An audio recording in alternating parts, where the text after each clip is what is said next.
Lincoln Center Oh, nice. at Mary's apartment. Did you have a good train ride?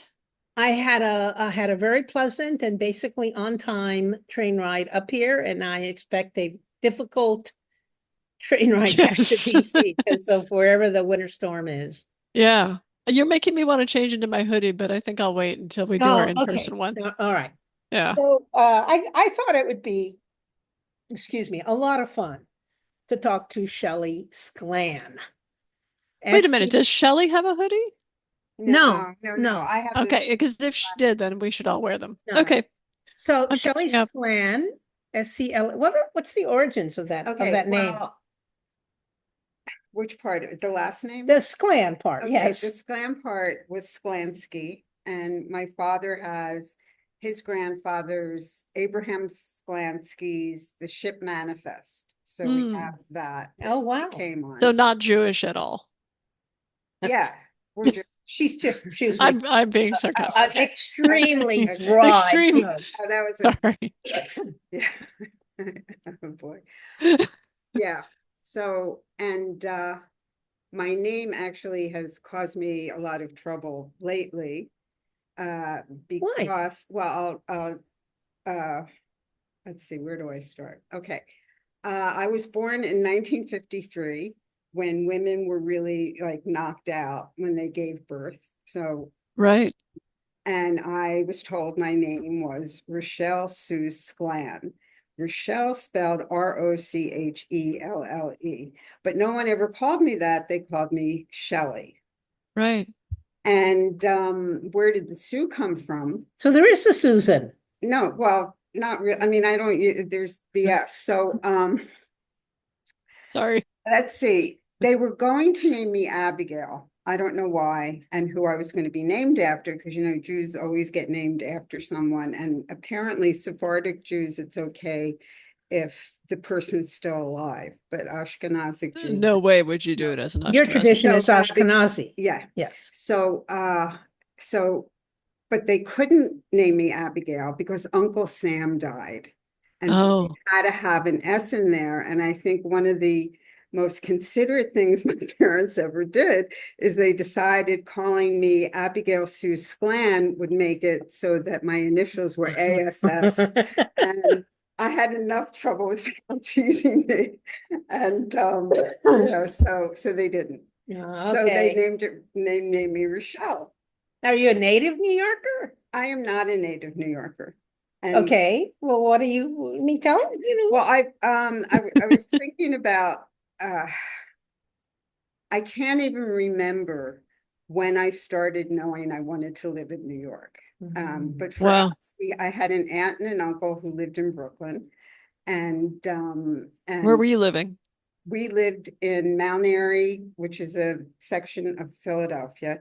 And then when I was, I think, 8, we moved to Lafayette Hill, which was a northwest suburb of Philadelphia. Oh, got it. Yeah. And we moved there at that one in particular because there was an A bus at the corner. Because I don't want to blame it on my mother, but let's say that my family had issues with driving. One of my earliest memories is my grandparents they owned a little cottage on Long Beach Island, which nobody went to at that point. And what they would do is they would rent it out for the summer, and we would go there in June and in September when they opened up and closed up. And how my mother learned to drive was my father had a Chevy.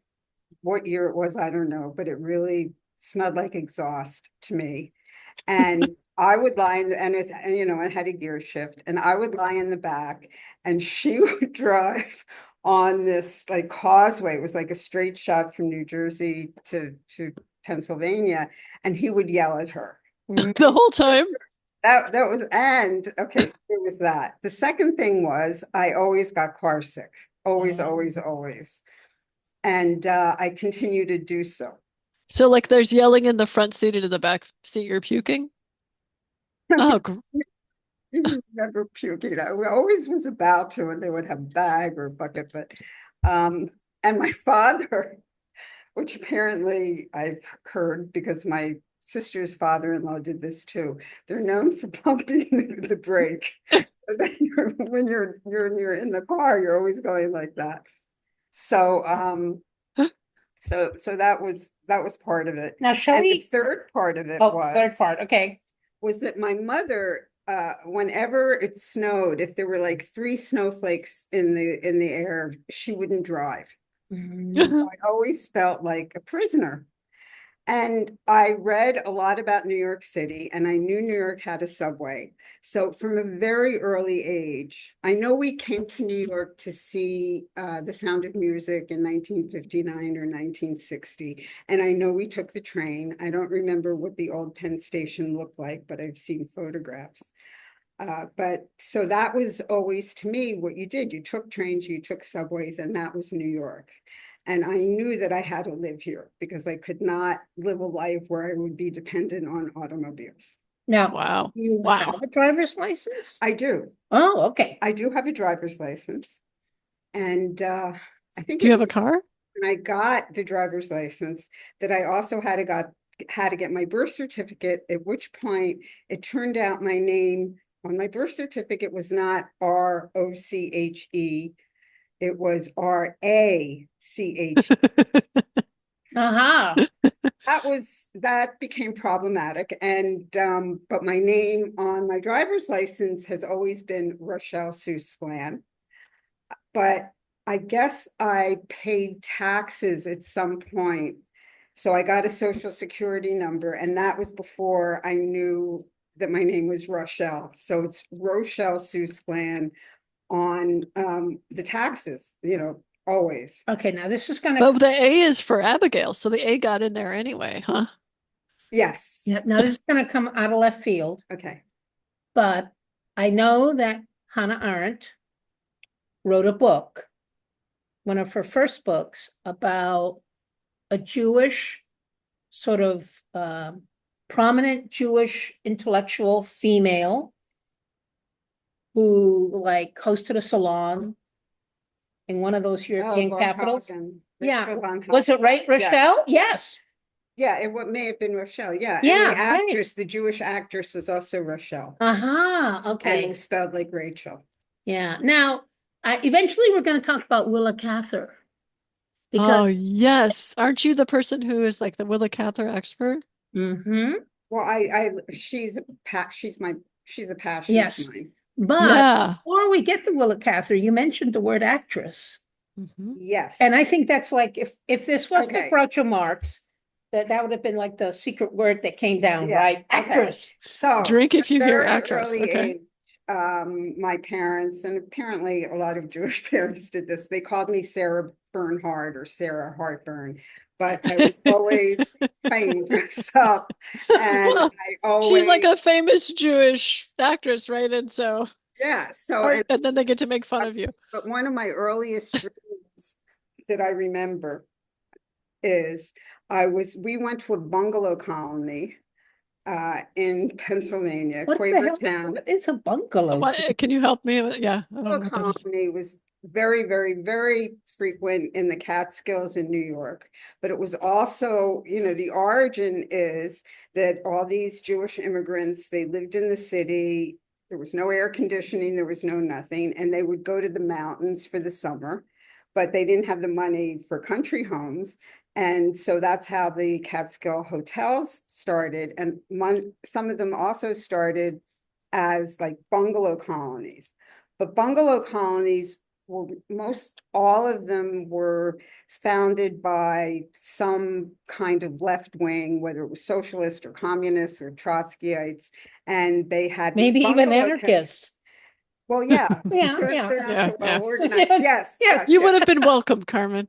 So, so we went to this bungalow colony, and one of my earliest dreams is that I'm with this group of little kids, and I'm a little kid, and I'm making them put on a play, and I'm making up the story while I'm making them do it. And in the dream, I can't figure out a way to end it. Oh, Now, it's your life. there are Wow. those who know me, including Now, many of my do you therapists. have siblings? I do. I have a sister. Oh. Now, my sister, it's ironic. My parents took us to see, Philadelphia was a road stop, Mm-hmm. and they took us to see everything. Wow. And we sang all the musicals and all of that. So I'm just quickly gonna you got me with my therapist. So I'm not your therapist, but of course I'm rising to the challenge. So based on what you've told me, I would say that there's a desire to control the outcome, combined with a desire for a dramatic interplay. Is that Yes, yeah, okay? yes.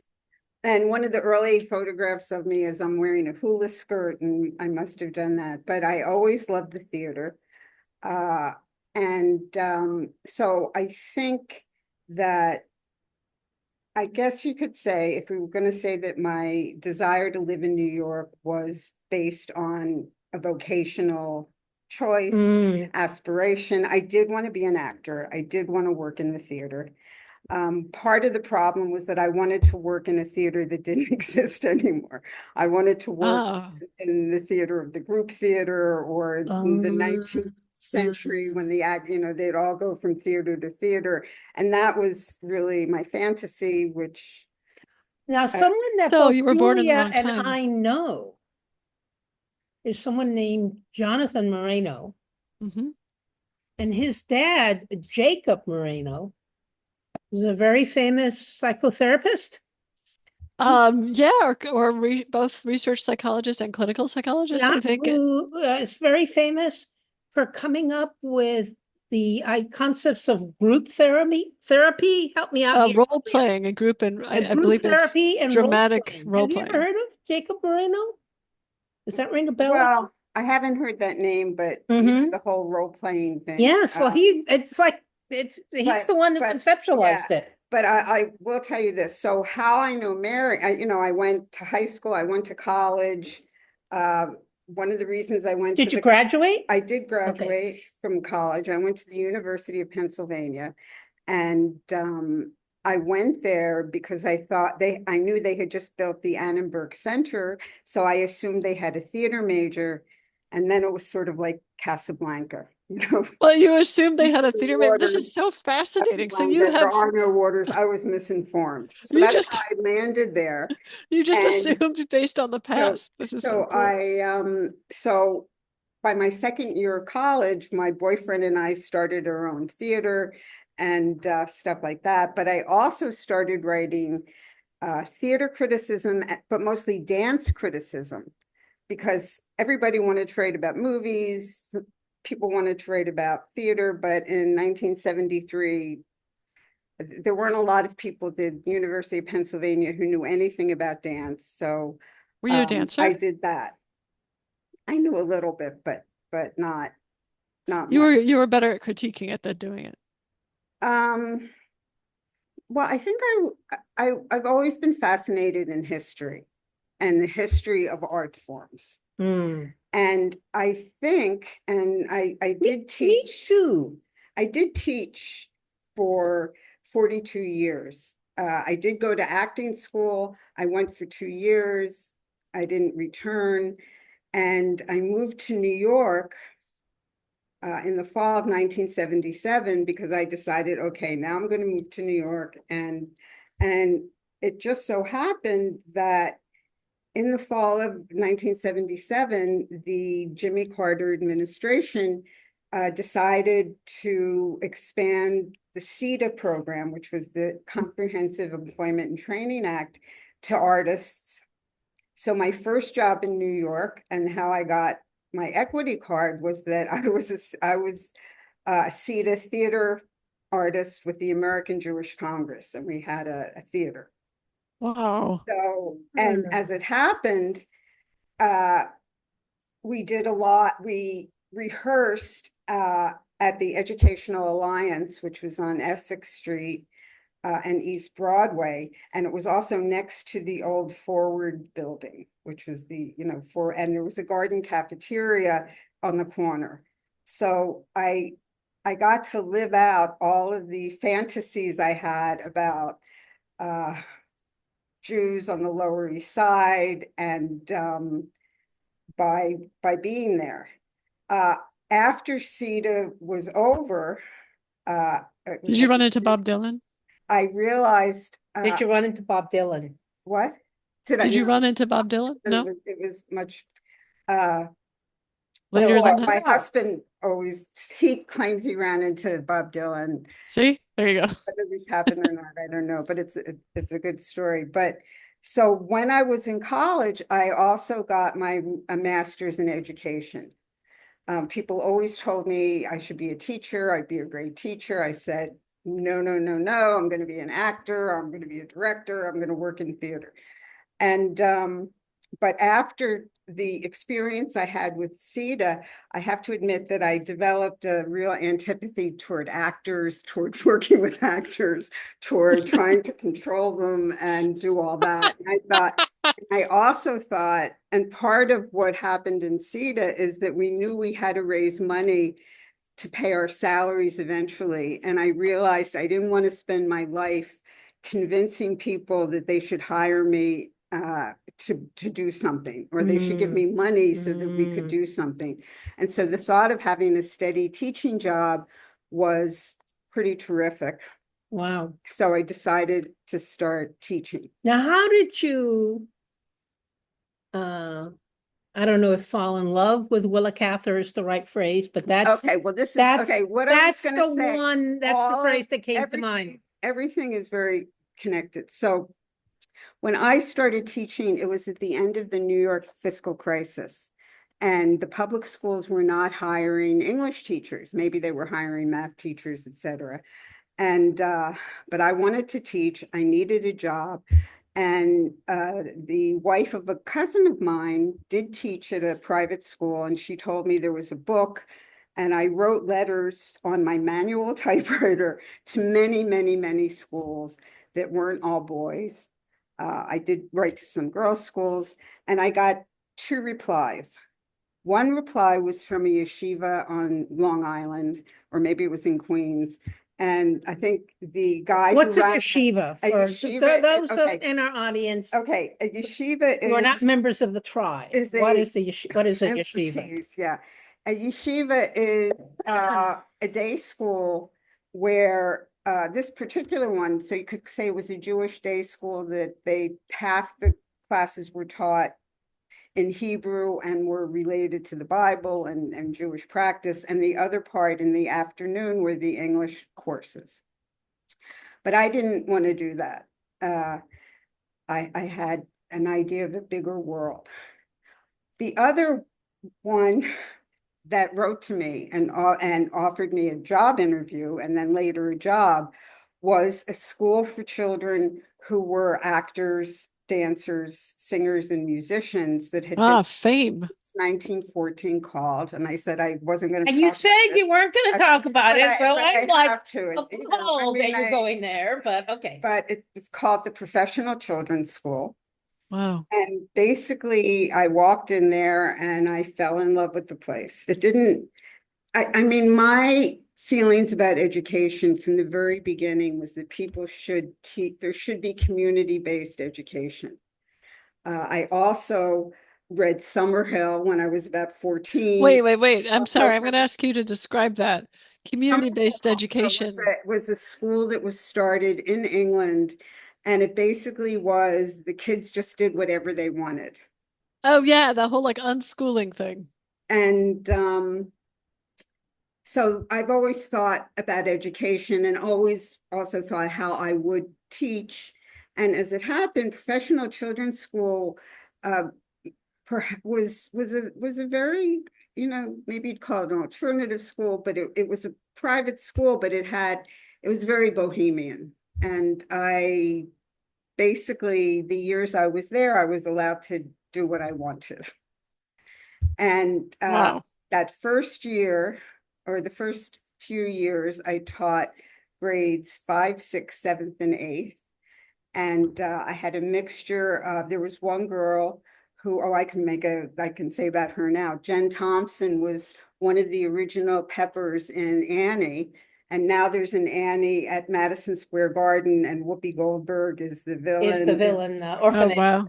Yeah. And Jen directed it. Oh, So Oh, wow. cool. So Wow. this Wow. this That's is- really cool. this was something. So when So I you had your started like there- yeast, you created this yeasty creative environment, which is what you were sort of thinking New York was, right? And so so that first year, what would that be? 79 to 80. And then the second year, 80 to 81. I wanted a novel that was written by a woman. I've been a feminist my whole life, end of sentence.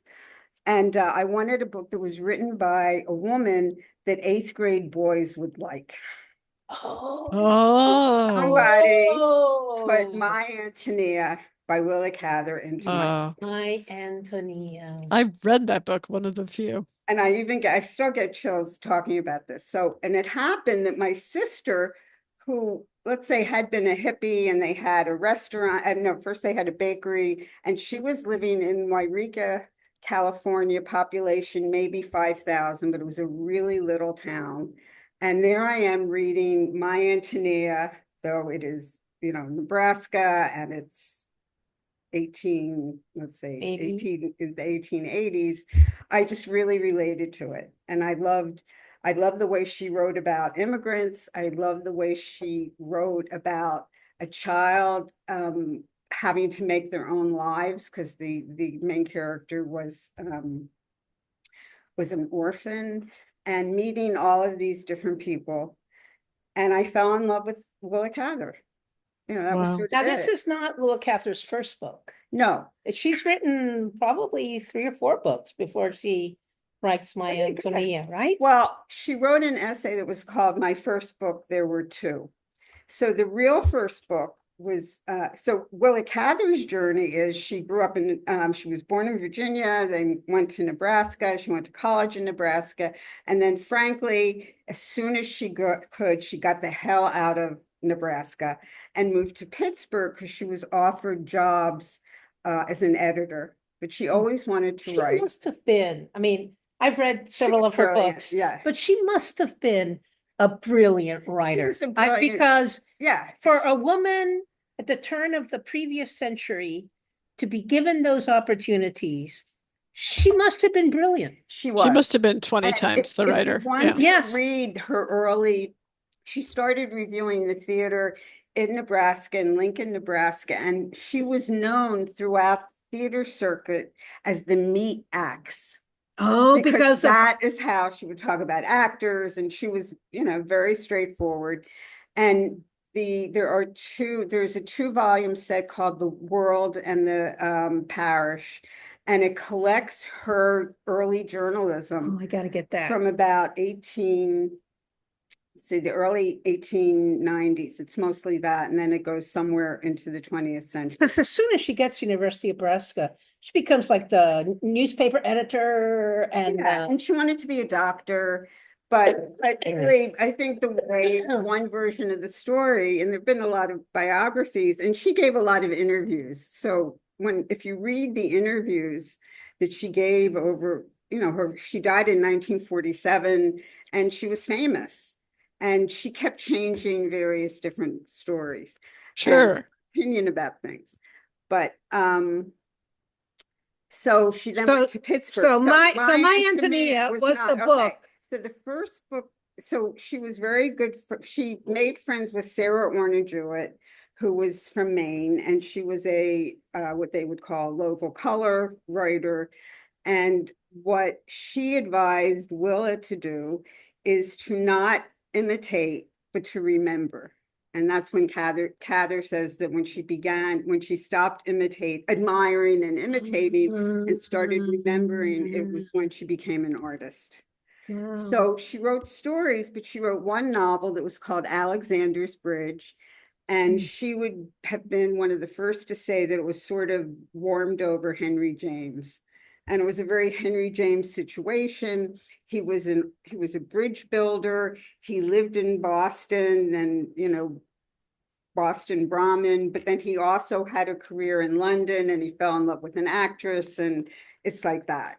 Yeah. And it's like that. The trials and tribulations of young man coming of age. Yes. So if you have to, so then she finally started remembering, and her first novel after that was Oh Pioneers. yes, And I didn't read that until way, way later, because the second book that I fell in love with of hers was actually her third book, and it was called The Song of the Lark. Yes. And about a singer, right? It was about, well, it was more than that. She had interviewed a lot of opera singers and become friends with one of them, Olive Fremstead.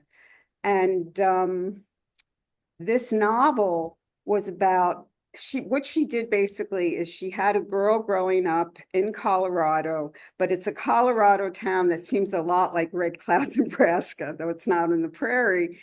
And she's very brilliant, and she plays the piano. Her father's a preacher, and various things happen, and she gets to Chicago.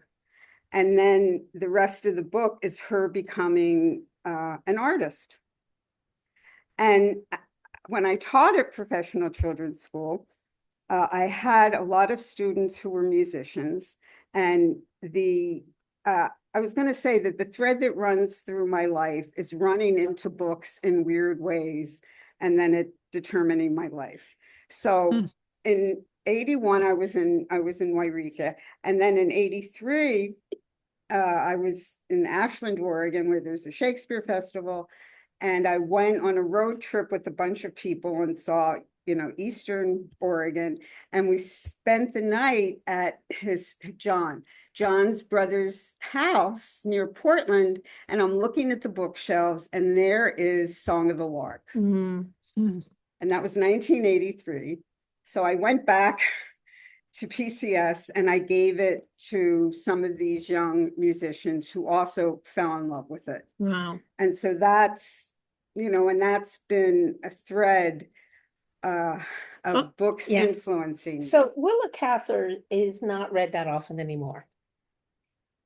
I don't know if she's read in college or whatever, but more and more. I know. Okay. Yeah, but the question. Okay, let me ask you. Let me tell you the question. Okay. Why should Willa Cather be read? Why should everyone who listens to this go find a Willa Cather book or short story? Because she give us the insight. I have the same question. So why and which ones? Okay. And in addition to, before you even get started, Julia's got something she wants to say. Before you even get started, in addition to Carmen's question, I also wonder, what does it do to you? Like, so you're very good about telling the story. You and I are almost complementary.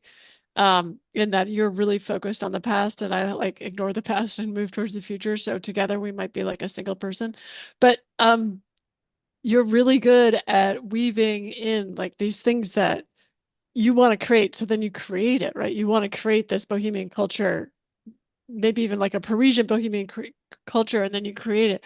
But I'm curious what Willa Cather creates in you.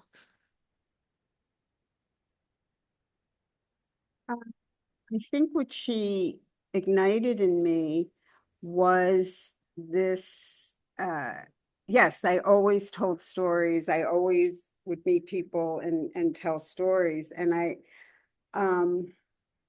well, there were several things. One was the way she talked about people, and the way she used her life.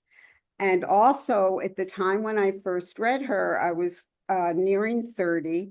I'd already given up one aspiration, which was, to be an actor.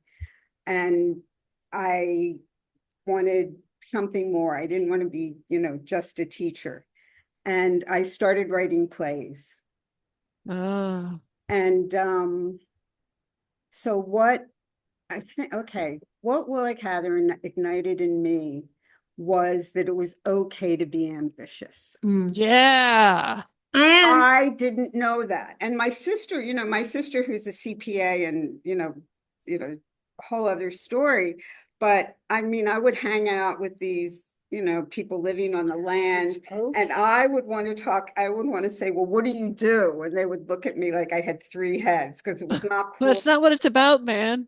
But I have always been interested in vocation, how people find their vocations and these stories. And Cather, I was very inspired by Cather because she, like me, I'd written in my school newspaper and all of that.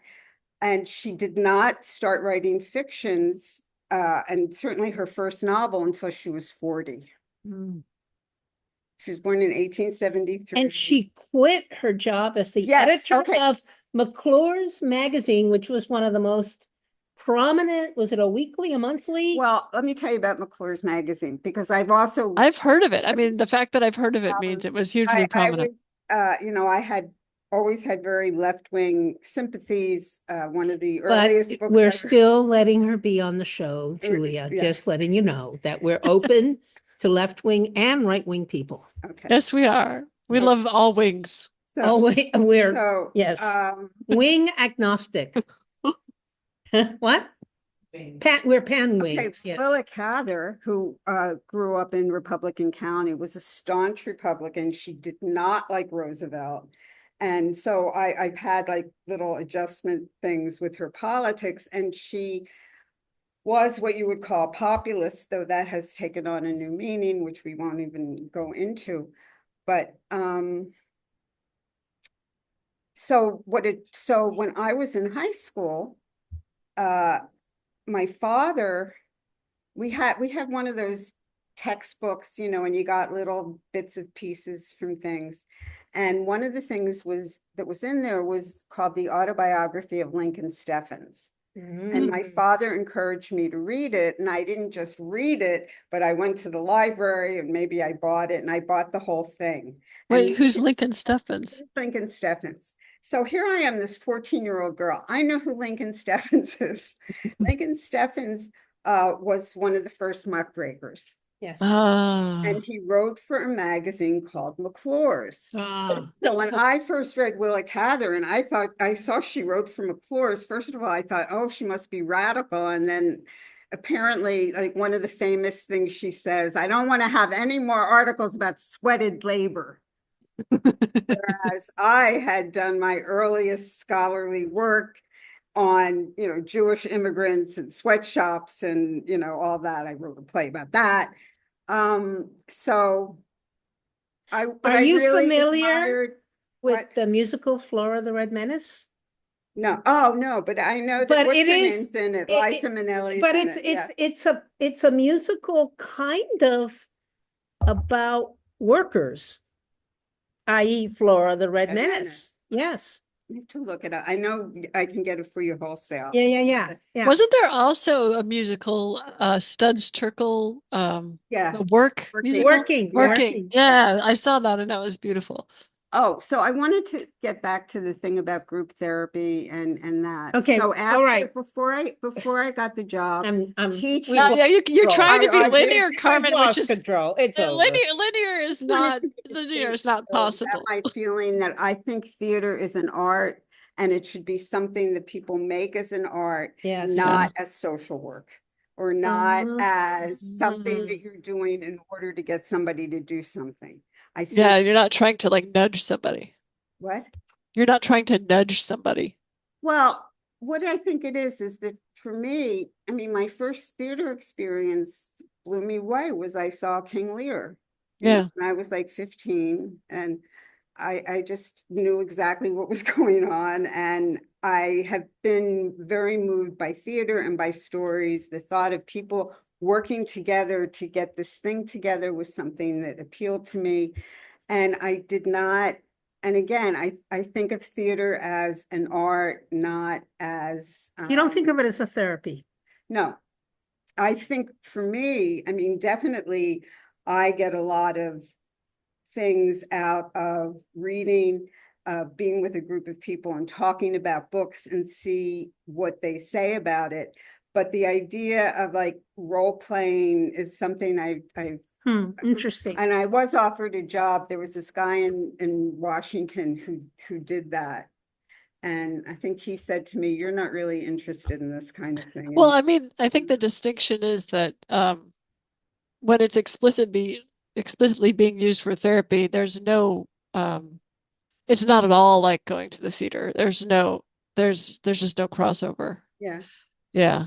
Yeah. Yeah. I think it's very So why should people read Willa Cather? I know why. From I've what never she read said, I can tell you why people should Okay. read Willa Cather. It's because she was one of the first authors since Virginia Woolf to take women seriously, women's minds seriously. before American- Virginia Woolf. No, Before? she was before She's Virginia She was Woolf. before? Although Great. So I she was. tell you that she wrote They're like contemporaries, one of her- actually. Well, her Cather's novel, Lucy Gayheart, which was written in 1935, it has a character named Mrs. Ramsey.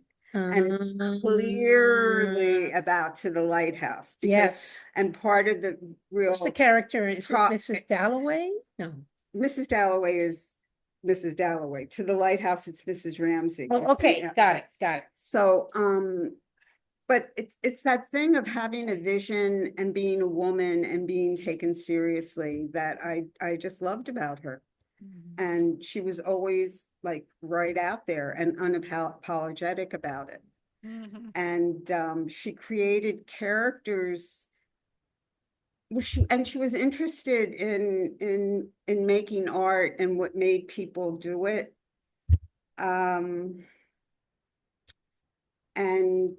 her characters, I can't, why should Now, people? Okay, so here's a story that I urge you to read, and it's called Coming Aphrodite.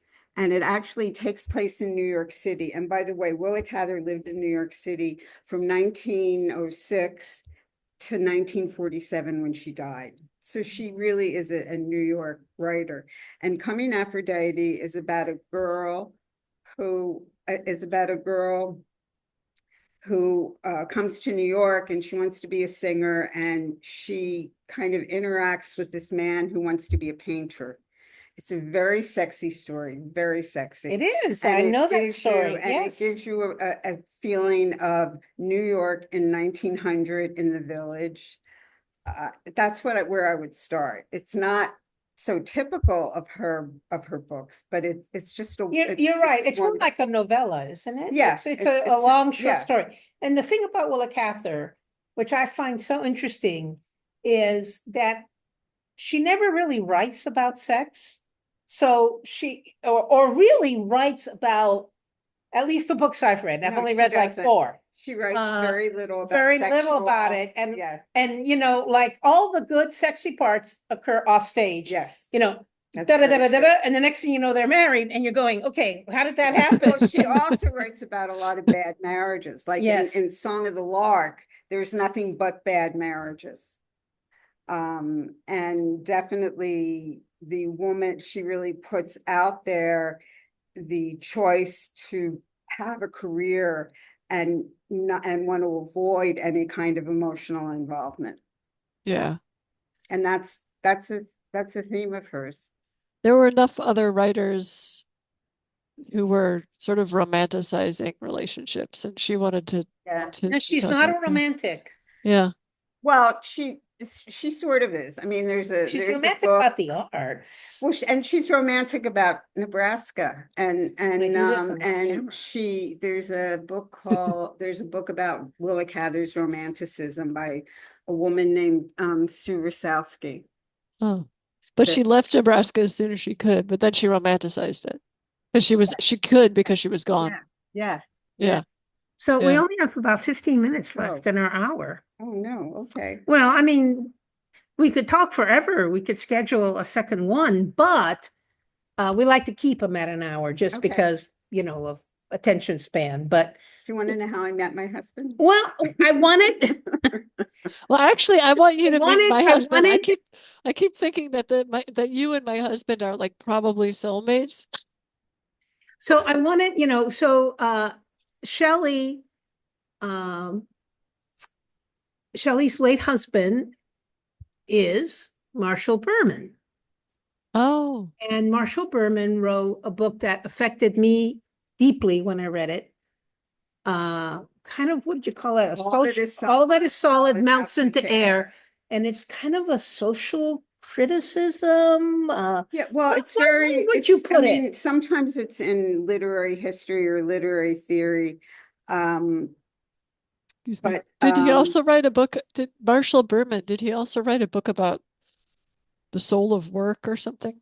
Or he wrote a book called Politics of Authenticity. That was his first book. Adventures in Marxism. And Adventures in Marxism is a collection of essays. And then he wrote a book called On the Town, which is about Broadway. Broadway, right. And the kind of Times Square. And one of the things he was always very interested in, and where, you know, part of, I think that was self-development. And I guess that was also the soul of my teaching. But I tried to do it through great literature. How did you guys meet? So my students read Frankenstein. My students eventually read a lot of George Eliot. So how we met was, I was going to be teaching Frankenstein, and I knew that Frankenstein was a Faustian story. Yes. But I also knew that Faust was an 8-hour play in verse, and I did not want to read that. I did not want to read that. So I was romantically involved with someone who was obsessed with Faust. And I said, could you give me like the Cliff Notes version of Faust? And he was very insulted. And he said, well, no, but my friend Marshall Berman, his book just came out. And the first part of it is about Faust. It's like a Cliff Notes version of Faust. And it is about Faust in a way, eventually, you know, Faust. I don't want to get into that, but I fell in love with the book. It's a womb envy story, just like Frankenstein. What? It's a womb envy story, like Frankenstein, like the ability to womb envy, like the ability to create life. Like in Faust, we have this guy who's trying to create that little automaton inside that little chamber, you know, and then Frankenstein. Also in Faust. Is he? This is part of Faust. Yeah. Yeah. This is, and there's this like, wait, in one version, he's there's like a bottle and he's got a yeah. He's got a little person in a bottle, and then the person breaks free and like kills him or injures him or something. That part. Okay. But anyway, that's the part that reminds me of Frankenstein. Yeah, he wrote about Goethe, he wrote about Karl Marx, he wrote about the guy that destroyed Robert Moses. Yeah. So I read the book and I thought it was an incredible book. And it just so happened that I was directing a play that was about serial killers. And I was at the point in my life where I really wanted to get out of teaching and I wanted to do other things. So I had this fantasy, because I knew he wrote for the Village Voice, that he would come and see the play and he'd give it a good review. You know, I was about 36. I mean, it was okay. So he came to see the play and he hated it, but he liked me. And then various, you know, time passed. Is this like the Willa Cather thing? Things happened in another room and then. Yeah. Well, no, I mean, we would run in, not really, we would run into each other and, you know, stuff like that. And then finally, about 1.5 years after we met, he called me up and this mutual friend had asked him if he was going out with anyone. He said no, and his friend suggested me. And that's how we met. Yes, do you need to add something? Say something. Yeah, come here since you're going to say a little bit more. So I just want to add my get into the camera, because at the time, my late husband Zach and Shellie were writing partners, and they were writing together, and they would meet every Sunday, whatever it was. They would meet and they would write. And so they were supposed to write this Sunday, and he was going to go to Shelley's apartment, and they were going to write whatever it was they were writing. And it was the Sunday after the first night that Shellie and Marshall had spent together. The part that Willa doesn't write about. Right. Yeah, yeah. And so there's glowing going on. And Zach just said it was like they were like walking around in a trance, like bumping into the stove, find the refrigerator. Like there was really no writing that happened, and I think he left because he just thought, okay, fine, I'm not wanted. That's my contribution to There you go. Thank you very much. And I will tell you something about also that I was living alone. I had lived with various other people. And one of the things that always annoyed me about being on male turf was how they would always leave the toilet seat up. Uh-huh. So Marshall went into the bathroom, and then he came out, and I went into the bathroom, and the toilet seat was up. And I just started ranting. I said, why do men do this? There's no This is the first morning? Yeah, this is after the first. Right in there with it, yeah. And no honeymoon period. He didn't answer. And Marshall was like a big guy. There's something very bearish about him. And he just walked past me back into the bedroom, and he said, Kilroy was here. And I leaving his mark. And I thought, okay, I think maybe I can do this. Yeah. Well, this reminds me of a totally stupid story, but it's my only opportunity ever that I'm going to have to tell it. So I was on American Airlines, and I had been upgraded to first class. And as is still often the case, in let's say 12 passenger first class section, I was the only woman. So I went, and this was back when Twitter had just kind of gotten really popular, and American Airlines had one of the best Twitter presences. So they responded to people, and they were funny and engaging. So I went to the bathroom, and of course, 11 men, me, the toilet seat was up. So I put it down, I used the bathroom, and then just to be accommodating, I put the toilet seat back up because that's where it belonged. And then I thought, I'm going to tweet about that. So I tweeted it, and American Airlines responded and said, thanks so much for being so thoughtful, or whatever it is. Because you put it back up. Yes, because I put it back up. Oh boy, yeah. So that's a populist move right there. That's yeah. I would say that one thing I really liked about Marshall was that he was really a student of human behavior in urban settings. Yeah. And I thought that was some of the best, the most acute observations that he had to make were about what happens to humans in urban settings, and how that's kind of like a unique expression of humanity, both good and bad. I mean, like he loved graffiti, as I understand, right? Oh, I've got stories about that too. But when he died, and it just so happened, and he really was known as an urbanist and almost like a Socrates of New York. And he happened to die in the Metro Diner having breakfast with his friend Mel on September 11th, 2013. Wow. Eating bacon. Eating bacon.